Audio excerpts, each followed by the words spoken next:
എഴുത്തുകാർ മനുഷ്യരുടെയും പക്ഷിമൃഗാദികളുടെയും വീക്ഷണത്തിൽ ഈ അണ്ടകടാഹത്തിലെ ഏറ്റവും വലിയ പൊട്ടന്മാരാണ്.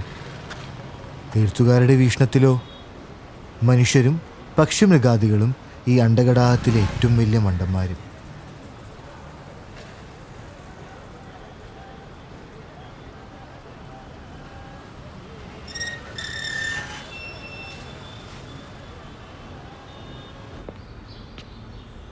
ഓടയിലും തോടിലും സൂര്യോദയത്തിലും എഴുത്തുകാരൻ കാണുന്നത് കാണാ ലോകങ്ങളാണ്. കേൾക്കുന്നതോ കേൾക്കാ കഥകളും.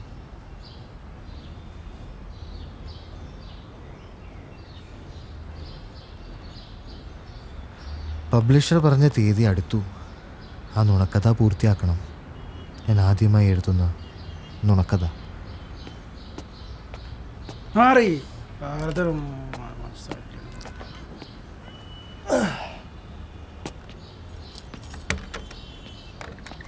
അതെ, ഇദ്ദേഹത്തിന് അതിഥികളെ ഇഷ്ടമല്ല.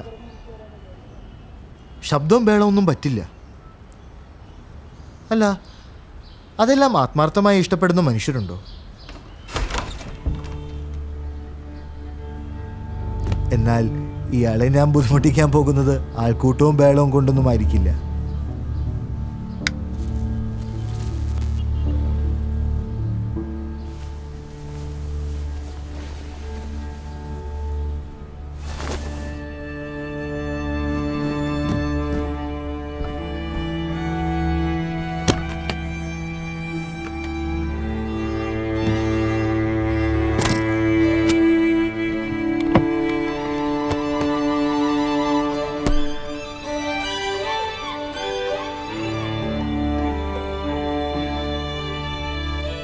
കുറെ മനുഷ്യർ ഇവിടെ വന്നുപോയി.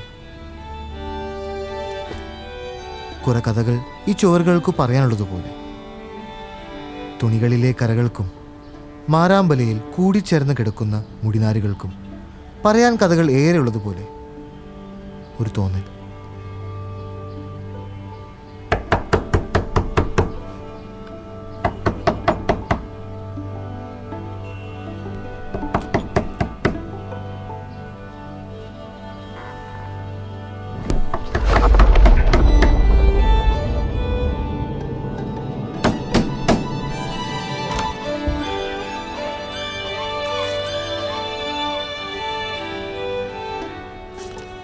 യശോദ, ഈ പേര് ഞാൻ പണ്ട് എഴുതാതെ പോയൊരു കഥയിലെ കാര്യമായിരുന്നു. പുതിയ താമസക്കാരൻ വരുമ്പോൾ ഈ കത്ത് നിങ്ങളെ കാത്തു കിടക്കും. പുറകിലത്തെ മുറിയിലെ പട്ടാളപ്പെട്ടി അതെൻ്റേതാണ്. അതെടുക്കാൻ ഞാൻ വരും. ഞാൻ എത്തുന്നത് വരെ അത് തുറക്കരുത്. പൊതുവാളിന്റെ കഥയിലെ കാര്യങ്ങൾ സംഭവ ബഹുലമാണ്. പ്രിയപ്പെട്ട യശോദ. അദ്ദേഹം എന്നെ കുറിച്ച് പറഞ്ഞിരിക്കണം. അല്ലെങ്കിൽ എനിക്കെന്തിനാ അവളുടെ പെട്ടി?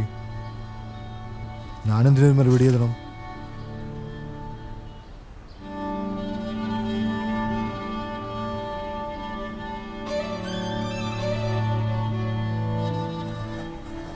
പ്രിയപ്പെട്ട യശോദ, കത്ത് ലഭിച്ചു.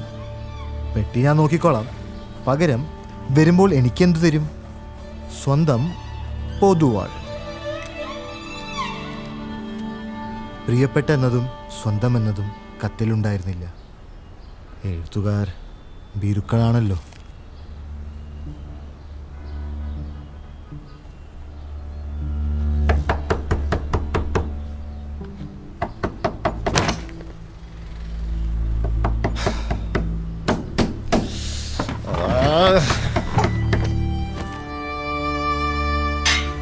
പ്രിയപ്പെട്ട പൊതുവാൾ, പകരം ഞാൻ എന്തു തരും? സമ്മാനങ്ങൾ കൈമാറാൻ മാത്രം നമ്മൾ പരിചിതരല്ലല്ലോ. അറിയാൻ എനിക്ക് മനസ്സുണ്ട്. പൊതുവാളിനോ? സ്വന്തം യശോദ. പ്രശസ്ത എഴുത്തുകാർക്ക് കത്തുകൾ അയച്ച് വട്ടാക്കുന്ന ആരാധകരുണ്ട്. പൊതുവാളിന് വരെ പണിയുണ്ട് മോളെ. പ്രിയപ്പെട്ട യശോദ, പരസ്പരം അറിയാൻ മനസ്സില്ലാത്ത സ്ത്രീ പുരുഷന്മാരുണ്ടോ ഈ ദുനിയാവിൽ? സ്വന്തം പൊതുവാൾ.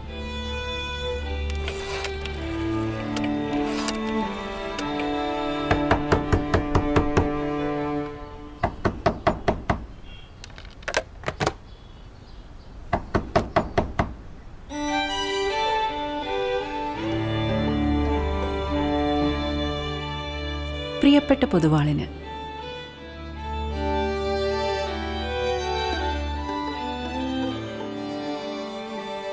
പൊതുവാളിന്റെ കഥകളിലൂടെ പൊതുവാളിനെ എനിക്കറിയാം.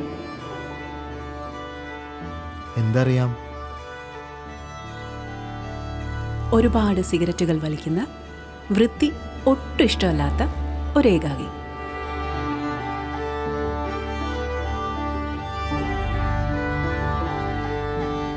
സ്വന്തം യശോദ.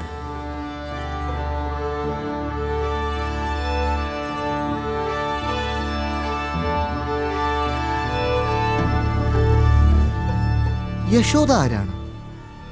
യശോദയെ അറിയാൻ എന്ത് വരികൾ എഴുതണം എന്നെനിക്കറിയില്ല.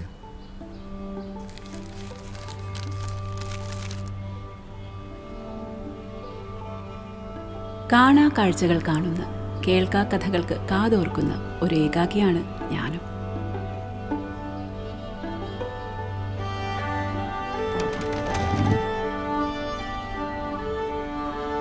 സ്ത്രീകളിലും ഏകാകികളുണ്ടെന്ന്.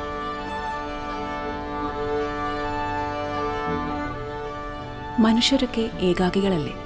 ആരൊക്കെ എന്തൊക്കെ ഉണ്ടെന്ന് പറഞ്ഞാലും സുഖമാണോ എന്ന് ചോദിച്ചാൽ പുരികം ചുളിക്കുന്നവർ.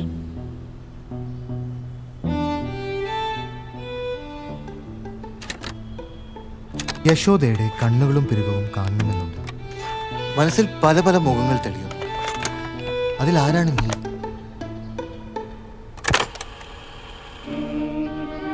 ഇതുവരെ കാണാത്ത കരയിലേക്കോ, ഇനിയൊരു ജന്മത്തിൻ കടവിലേക്കോ, മധുരമായി പാടി വിളിക്കുന്നു.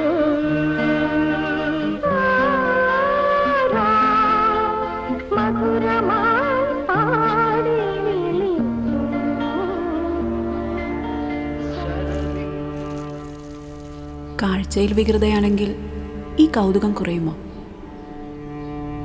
അല്ലെങ്കിൽ തന്നെ ഒരു മുഖത്തിൻ്റെ രൂപത്തിൽ എന്തിരിക്കുന്നു? തൊലിക്ക് താഴെ ചോരയുടെ ചുവപ്പ് തന്നെ. അത് ശരിയാണ്. വാതിലിലെ ഓരോ മുട്ടലും കേൾക്കുമ്പോൾ അത് താനാണെന്ന് ഞാൻ വിചാരിക്കും. ഉറങ്ങാനും കഴിക്കാനും ആവുന്നില്ല. കാത്തിരിപ്പിനോളം ഇത്ര വേദന ഉണ്ടാവില്ലല്ലോ ഉറക്കമില്ലായ്മയ്ക്കും വിശപ്പില്ലായ്മയ്ക്കും, അല്ലേ?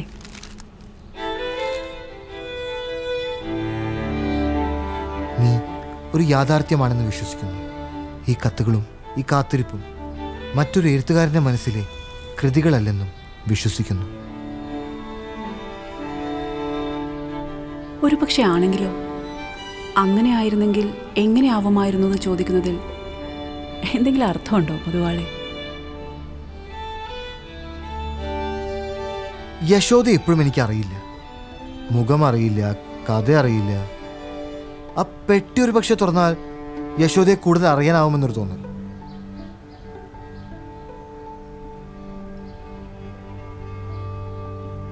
മുഖമില്ലാത്ത, കഥയറിയാത്ത ആത്മാക്കൾ ഏറെയുണ്ട്. അവർ ഇരുട്ടിലൂടെ നിഴലുകളായി സഞ്ചരിക്കും, കാറ്റിലൂടെ സ്പർശിക്കും, നിശബ്ദതയിലൂടെ സംസാരിക്കും. ഞാൻ വരും, പെട്ടി തുറക്കുകയില്ല എന്ന് വിശ്വസിക്കുന്നു. സ്വന്തം യശോദ.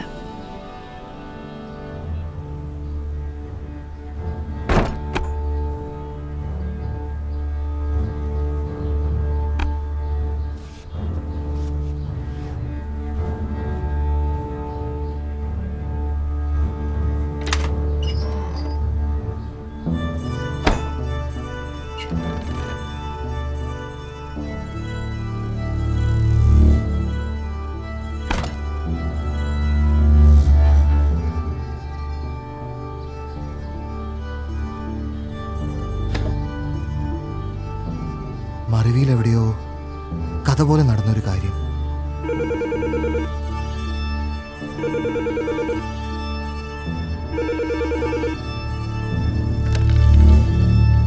ഹലോ, നാനയിൽ നിന്നാണ്. മിസ്റ്റർ അശോകൻ പൊതുവാളല്ലേ? അതെ. എഴുത്തുകാരും ഇറങ്ങാത്ത കൃതികളും എന്ന കോളം വായിക്കാറുണ്ടോ? താങ്കൾക്ക് അങ്ങനെ ഒരു കഥ പറയാനുണ്ടോ?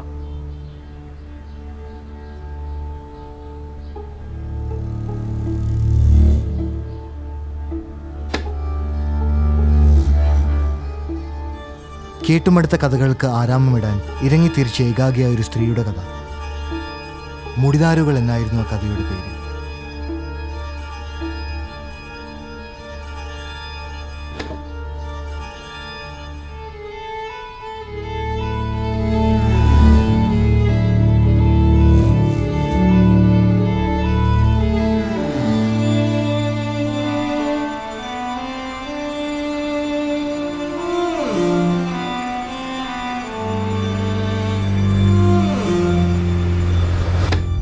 എന്നിട്ട് ആ സ്ത്രീക്ക് എന്ത് സംഭവിച്ചു? ആ സ്ത്രീയുടെ കഥ എഴുതിയില്ലല്ലോ ഞാൻ. എന്ത് സംഭവിക്കാൻ? എന്നാ ആ കഥ ഞാൻ തുടർന്നോട്ടെ.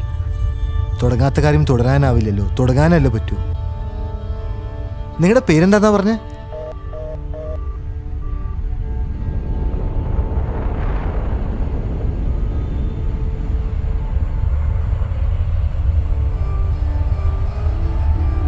പൊതുവാളെ. പൊതുവാളെ. പൊതുവാളെ.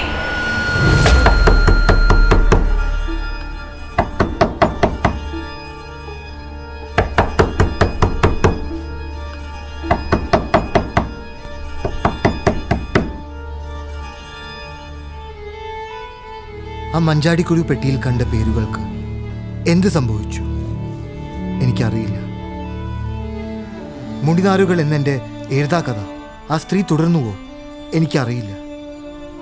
സർവവും ചിന്തകളാണെങ്കിലോ? എനിക്കറിയാവുന്ന ഒന്നുണ്ട്. ഞാൻ അശോകൻ പൊതു, ഞാനിവിടെ വന്നത് ആ ഭൂതത്തിൻ്റെ കഥ എഴുതാൻ.